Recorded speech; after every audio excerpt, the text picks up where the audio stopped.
Hello, ladies. How's it hanging? Or something like that, if you're a transvestite. Which, hey, more power to you. The last time I vlogged was quite a while ago, and I was attempting to do a type of belated Christmas special, but that didn't work. I had the fire roaring back here. I mean, it was going to be a grand effect, but that was that's pretty much tossed out the window now. Quite literally, the windows are open because it is actually very warm today here in North Carolina.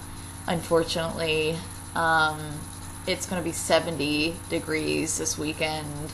Not looking forward to that, considering I am a fall and winter baby, and I pretty much loathe the sun and its effect on things, and actually I like blooming things, but that's about it. As far as hot weather is concerned, it does not suit me. I melt, so it doesn't work. But I did have a fire raging. It was gorge, and I have my beautiful stockings hung still. You can see one here. See them? They're pretty, right? See my crystal balls? Aren't they lovely? And then I have my gorgeous pottery barn tree, which I'm scared if I move this box anymore that it will tip over and the computer will break. Please break, you piece of shit. So anyway, let me get to the point. And I just actually wrote down the things that I wanted to hit on today, a few topics, only because that I have a tendency to ramble. Oops. But so I wrote down a few things that I would like to discuss today, but first and foremost, let me just give a big fat fucking shout out to my wonderful, wonderful, wonderful, wonderful Endo women, or ladies in general, who have made my life so much better the past few days. It's really nice when I get an email and it's from a comment, per se, that was left on one of my endo videos, or just a video in general that I was discussing endometriosis and how my life is shit and blah, blah, blah, blah, blah, blah, blah. But hey, some of you listen, and that could not make my heart grow any larger. I love it. I really do. I cannot express the gratitude and just the sheer excitement that you cause me when I read these comments. They're amazing. You guys are amazing. You're awesome. I love you. Please, please keep doing that. I love your support. I need it every day. I need it, especially on my really shitty days and when I'm just feeling really down in the dumps and I just kind of want to bash my head through a wall. I read those comments and they pick me up. So thank you guys. That means the world. Thank you. So on to my next topic. As you know, I did go to an OBGYN, a male OBGYN, actually the first male I've ever been to. I was really picky about that. In my younger years, I really didn't care for men and my vag parts. So I had to get over that really irrational fear and just let go, because he was supposedly one of the best in Chapel Hill, or the Durham area, or maybe RTP area in general, supposedly. So I'll give you the horror story behind him. You're going to be very disappointed once I tell you this. This is horrific news. This is actually really repugnant, disgusting news that I'm going to relay to you here in a few minutes. And I know I felt... There are no words. There are no words. When he actually said a certain comment to me, I wanted to come off the fucking table didn't give a shit if my fucking vagina was hanging out, and fucking deck him so fucking hard and not think twice about it. This is how bad it was. It was very sexist, and it was a very controlling and strong remark to make. So I'm going to start out by telling you that this is my second time seeing him. I actually had an appointment last Thursday. Wait. Today's the 9th. Yes. Last Thursday I had an appointment with him. And usually at the facility that I go to, it's Duke. It's involved with Duke, Duke Campus, Duke Regional. They're usually really quick about doing things. They send you automated emails with your appointments, and you can just log into your account and verify that you will, or check in, and basically just say, okay, well, hey, I'm going to be there, or whatever. And then they send you a kind of like an itinerary, and it has a barcode at the bottom of the page, and you get it printed out. And then once you walk in the facility, there is a little scanning kiosk, so you walk up to it and just kind of scan your paper, and bam, you're back there. So it's really fast, really hasty. Everyone's generally nice. His nurse that I personally know is very sweet and very sympathetic, and converses with me really well, and we get along, so she's great. So basically, I go in on Thursday. My husband comes with me. He doesn't go back with me this time. He actually just kind of stayed in the lobby or walked out, did some work phone calls, etc., etc. I finally got called back after around 25 minutes of waiting, when I'm used to waiting for maybe 2 minutes, if that. Usually I'll walk in the door, scan, and they call me immediately. But that didn't happen this time. And there was actually no one in the waiting office, which was kind of interesting. But, so, before I go on with my actual examination and appointment, I just want to say that in between these periods, the last time I saw him was at the end of November, so it wasn't that long ago. When he told me that, of course, I had endometriosis on both of my ovaries. He doesn't know how extensive it is. He doesn't know if it's anywhere else in my reproductive areas, or just my pelvic area, just in general. So, excuse me, I'm kind of hoarse for some reason. Maybe it's because I scream a lot. Not what you're thinking. Get out of the gutter.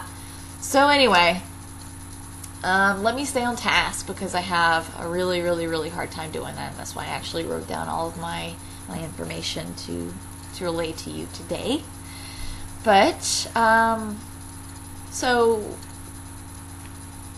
Merida. Get out of here, bitch. God. Stop distracting me, you whore. Ginger-headed whore. But anywho, what was I talking about?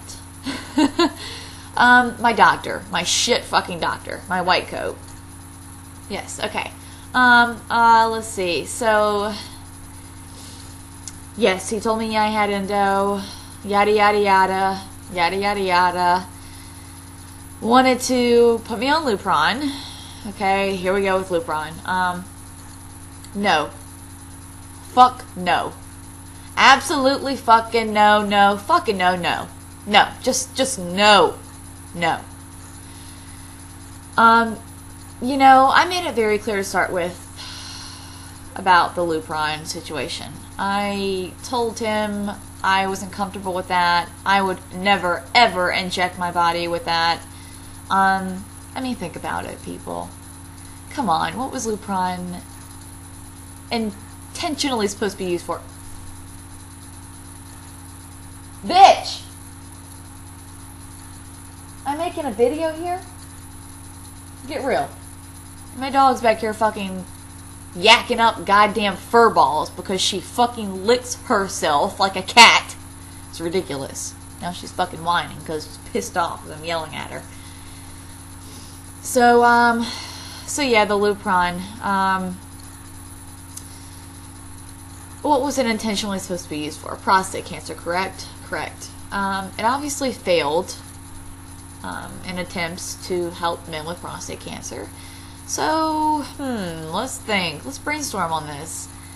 It wouldn't help for prostate cancer, but we can't exactly just throw out this drug that we've been manufacturing this whole time and lose X amount of dollars and possibly have to fire employees because of it. So what do we do now? Oh, we distribute it to people who have endometriosis, because that's practically the same thing, right? No. Fuck no, it's not. So women, don't. And the problem is that your doctor will sit there and make you feel like it's the end of the fucking world and you don't have a choice, and they will bully you into doing something that you may not feel comfortable with.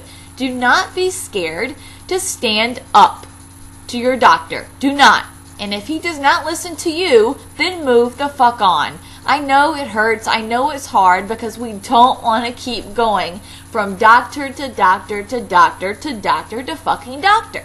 And I get it. I do. More than any. I get it, because I've been doing it and I know how it feels. And it's very, very distressing, and it's very fucking frustrating.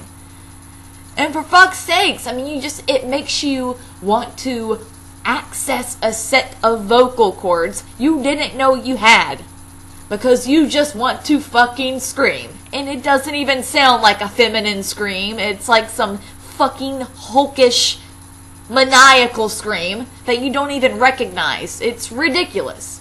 That's how you feel. There's so much enragement inside because you're so frustrated with the situation. You're so frustrated with it that you feel like you're at wit's end and you can't fucking deal with it any longer. And trust me, I know how you feel. I know how you feel. But do not let a fucking doctor dictate to you, because that's exactly what they do. They bully. A good doctor wouldn't do that. A good doctor would not do that. But those are, few and far between. It's extremely difficult to find a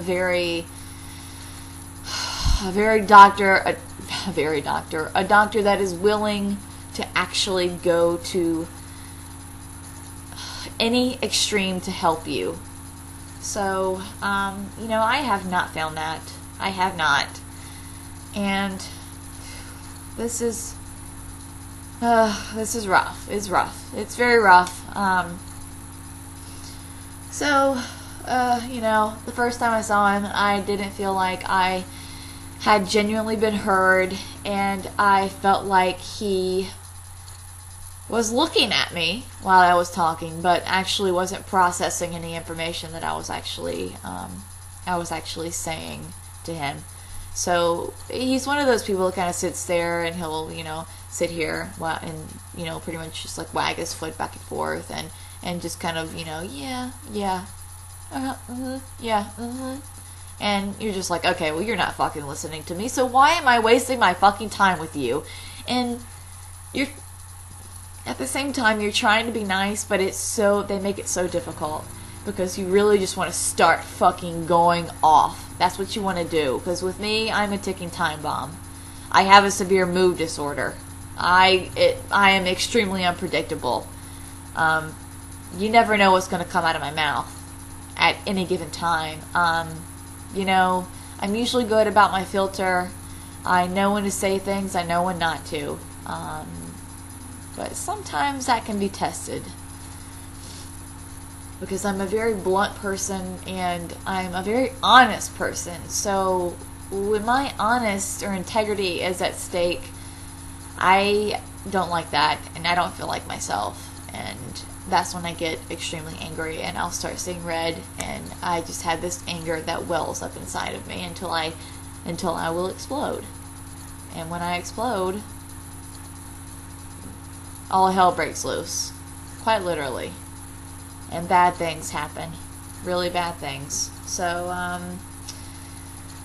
alright, that's basically what happened then. He, says something about Lupron, then he tried to rush me into that, and I went home.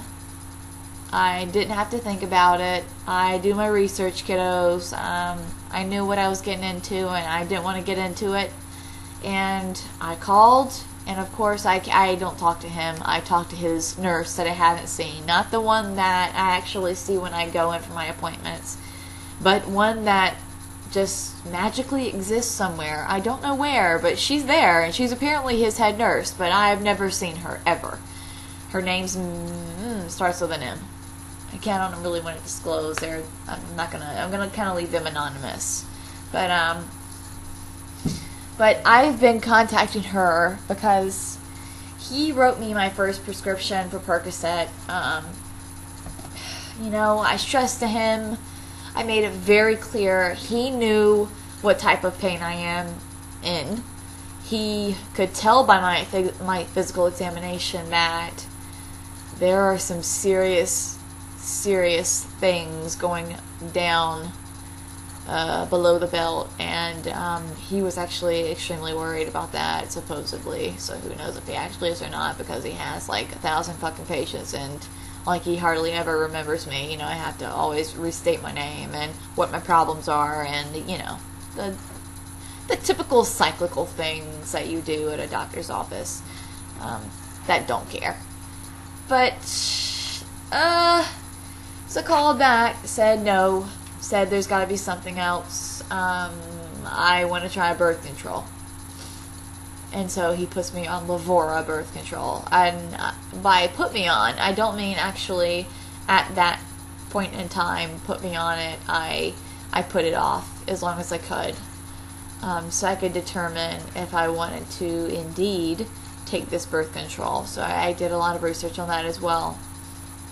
Okay, for me, I have taken several birth controls in the past. They were very short-lived, and I did not respond well to a single one of them. It was a very trying time in my life when I was on these birth controls. They made me extremely sick. They made my moods that much worse, which I didn't think could possibly happen, but they did. I really think the nausea over it all was probably the worst, but the nausea never stopped. It actually continued, which bothered me because the nausea I can understand, lasting a few weeks, maybe if even that, maybe a month, I don't know, possibly. But it never ceased, and that was a problem. It was affecting my quality of life even more. I had more breakthrough bleeding, so more pain. Even more pain. My moods were worse, and I was sick to top it off. So, after all the, decision making I did, I finally decided that I would indeed try birth control, and I'll tell you why. My husband, against my will, contacted the Endometriosis Care Center in Atlanta. They are some of the best endometriosis surgeons in the world. That's Dr. Sonervo and Drs. Albee. And I actually went through a very grueling process with that. A lot of paperwork, phone calls, the works. So Dr. Albee actually called me himself and, just wanted to know certain things about me, my situation. I had to write a full narrative. And by narrative, that was mainly just a paragraph for me in the day of Ashley Rogers, because I couldn't even sum up my life and the issues that have been plaguing me for so long in a fucking novel. So, that was a struggle in itself, just to kind of fit all of that madness into one small narrative. So I did that, sent it in, also sent an email kind of stating, my situation as well, just to personalize it a bit more. And what's interesting about this is that I decided, it made me really uncomfortable. And by the way, they perform excision surgery. So excision surgery is just basically going in, assessing the damage from the endometriosis, assessing where it is located, and then basically I think I would call it like a cone surgery. A cone would be to make like a cone figure, and then they would go deeper in. So they would extract the really deep tissue that could be infected with endometriosis that is below the surface, because a lot of doctors that claim they are endo specialists will do ablation surgeries, and that is really just kind of skimming the surface of the disease, not the underlying. So what excision does is basically extract the really deep formations of endometriosis. So you have a higher success rate of it not, I wouldn't say not coming back, but being less invasive in your life, and less pain, and your fertility rates go up, hopefully, depending on your situation. But for me, I decided that was not in my future. I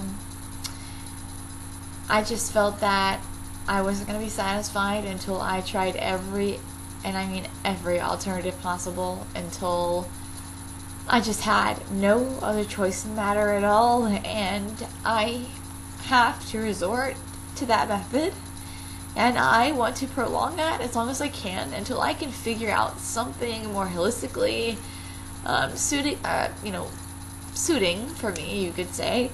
And I know they would have taken care of me. They are great people. And the sad part is that their director of surgery, her name is Heather. I will say her name. She is a god. She's wonderful. And if you didn't hear me, because I'm cracking up, because I'm on the verge of tears, I'm trying to hold that back. But her name is Heather. She is a saint.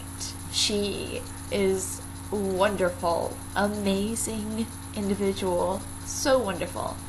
The thing I don't get is that some of the busiest surgeons in the world make the time to personally call me when I'm in distress over something and need advice. And their director of surgery, Heather, I can email her and she responds back in literally a few seconds. I mean, the woman sits on her BlackBerry and she will email you back like faster than lightning. She's so hasty. She's amazing. And she's genuinely worried, and she gives the best advice, and she understands because she herself has also had endometriosis, and I think she also had a surgery done as well by the surgeons there.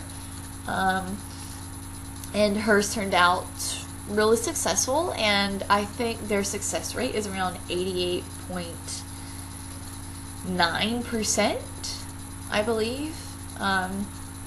And the women that actually do come back are very rare. They're ones that have had problems with the adhesions, not necessarily the endo itself. So these are stage 5, I'm guessing. Stage 4, late stage 4 is stage 5 endometriosis cases.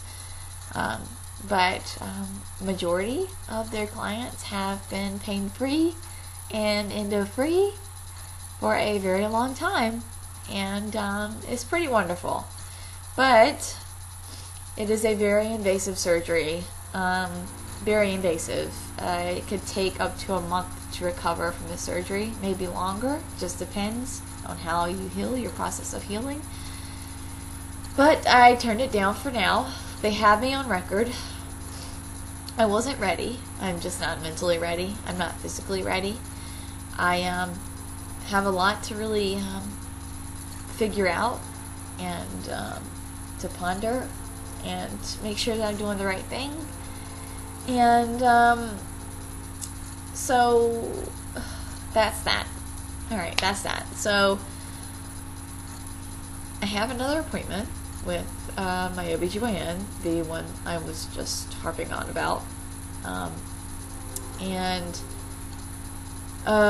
basically went in, had to wait, got back there, walked in the room, sat down, spoke with the nurse for a little bit, then moved on to the other room where he was, going to see me, and he already actually had the sterile blankets laying out, so I knew then, oh shit, good thing I fucking, shaved my vag and washed that shit up, because damn, that would have sucked, because I had a serious bush going on.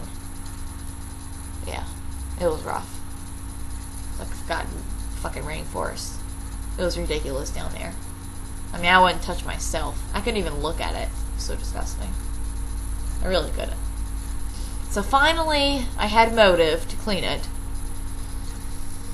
And I did. And good thing I did, because I had a feeling that he would want to do an examination on me. So he comes in and sits down, and she actually comes in with them, and we are sitting and we're talking, and I knew he was going to ask me about the surgeons in Atlanta, wanting to know why I contacted them. Well, first and foremost, I told him that my husband actually took the initiative and did it for me, which made me feel a little bit pushed into the situation. I don't like that. If you know me at all, you know that I don't work well under pressure, in that form. Not that, it just depends on the type of pressure you put on me. I don't like being pushed into things. I do not respond to it. It has to be on my time, or it will not happen, period. It just won't. And so I'm trying to spare you guys. I mean, this video is already 26 minutes long, so it's ridiculous.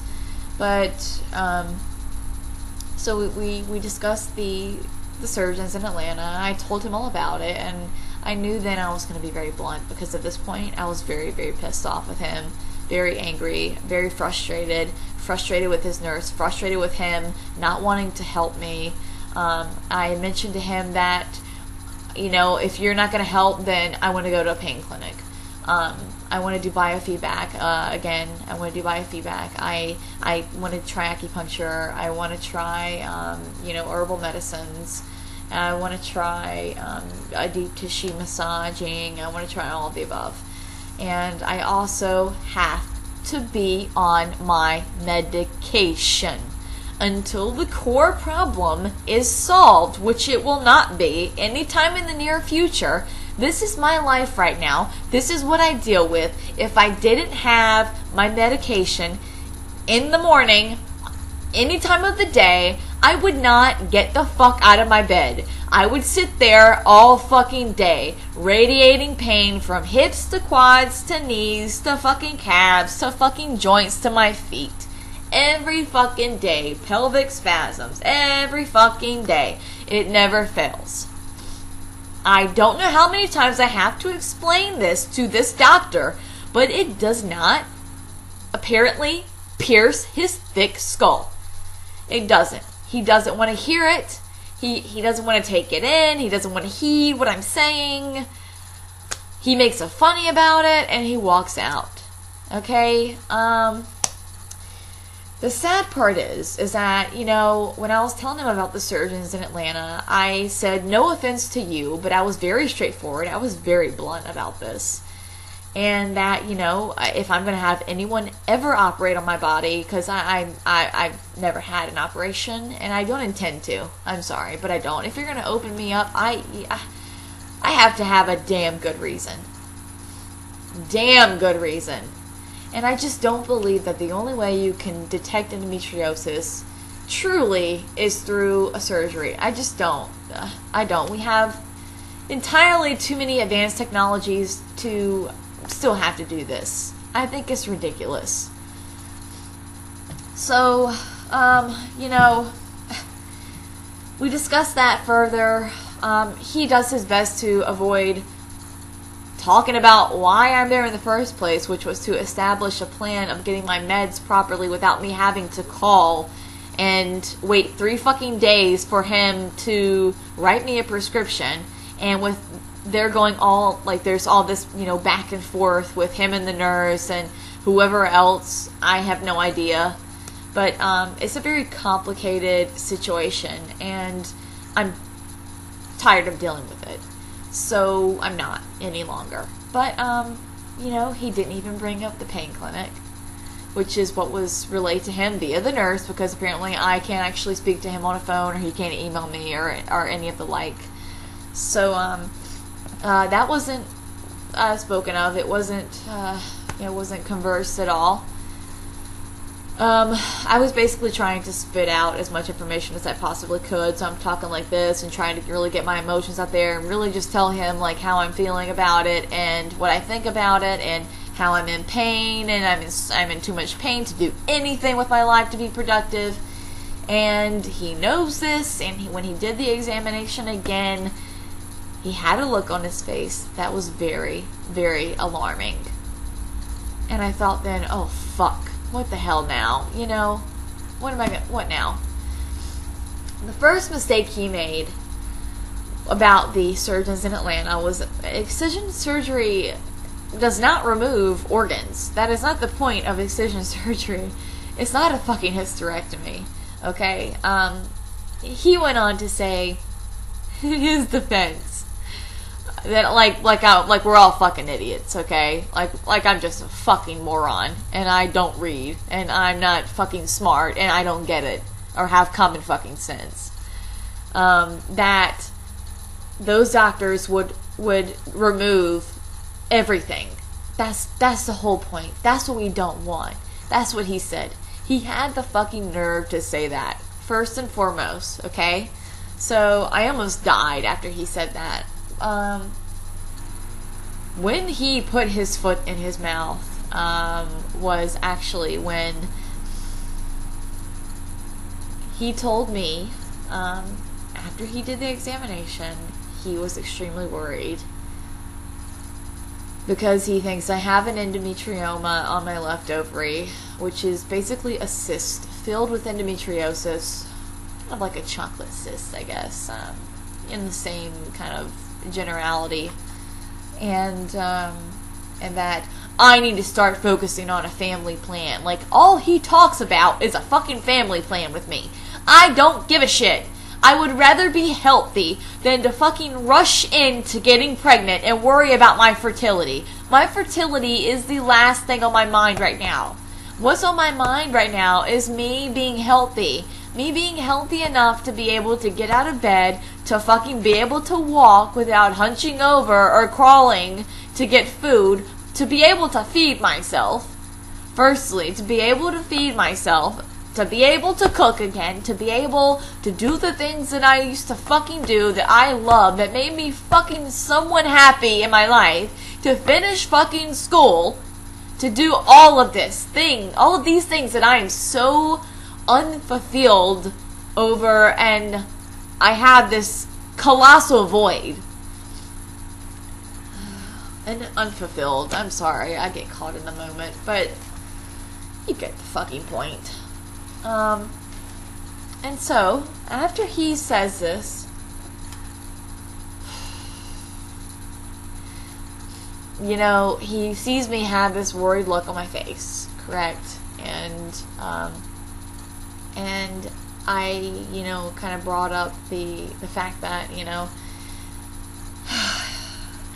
for the past few years, for a while, for a very long time now, you know, I've been a part of support groups, and we refer to ourselves as Endo Sisters, and we're there for each other, and we support each other, and we give each other advice, and kind of give each other feedback, and it's really a wonderful thing, wonderful group of people, individuals, great women. And as soon as I said this, he looks at me, and he shakes his head, and he says, I don't even know if I can repeat this. This is so shitty. This is so bad. He basically told me not not to do research on the internet about endometriomas or what he just tried to diagnose me with. And then he said about my endo group and my beautiful, amazing women that I converse with, that talking to them, to you guys, was like talking to a bunch of women that have had miscarriages. That they all have negative things to say, and I shouldn't listen to it. That's what he fucking told me. I almost fucking died. I literally almost fucking passed out. I did not know how to respond to that. I could feel myself welling up with anger, my blood boiling. The things I wanted to do at that point in time are unspeakable. Unspeakable. What do you say to that? What do you say to that? I mean,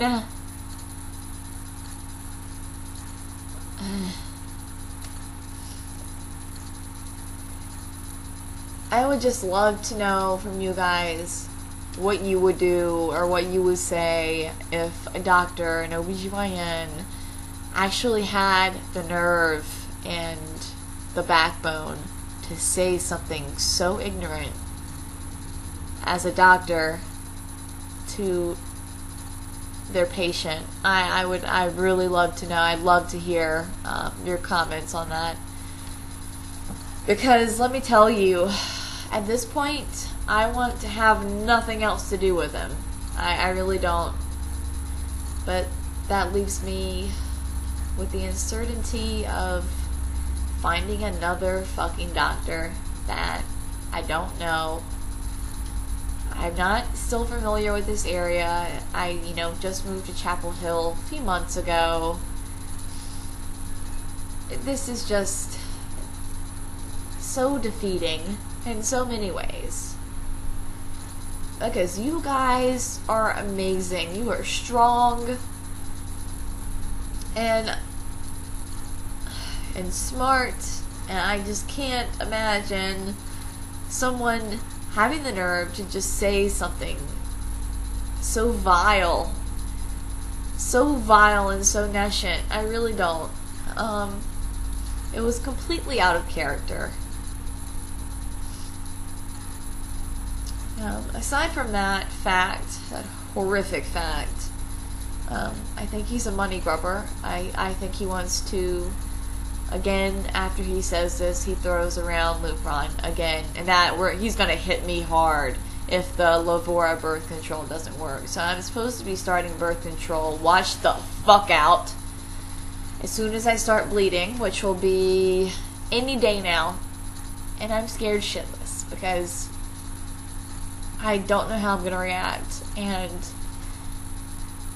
oh my god, don't cry. I've told him so many times, with no reciprocation back, just feel like he's not listening to me. He's kind of semi-listening, and he just hears me doing this, and then he just shakes his head, and then he's like, okay, and he walks out. But he really doesn't remember what I'm saying and doesn't really give a shit.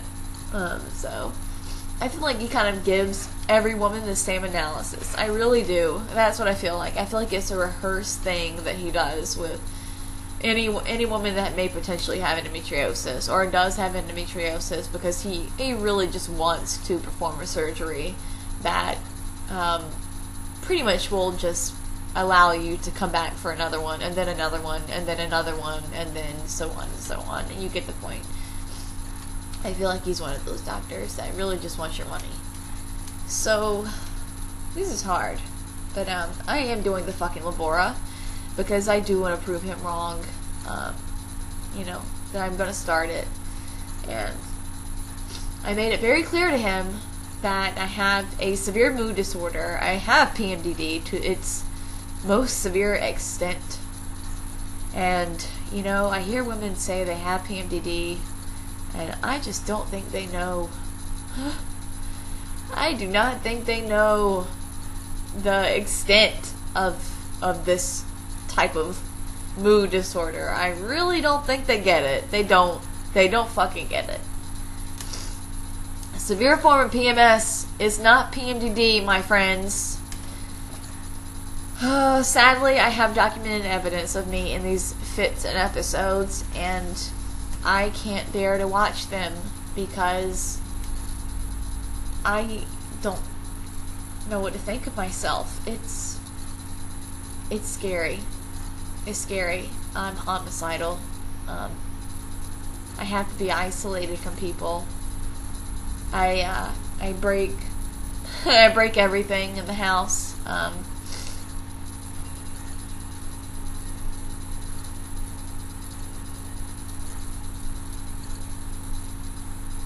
That's just a really hard subject to talk about. So, especially when it affects your relationships and you hurt the people you love physically and mentally. It's hard. But I am starting birth control. I am supposed to be I'm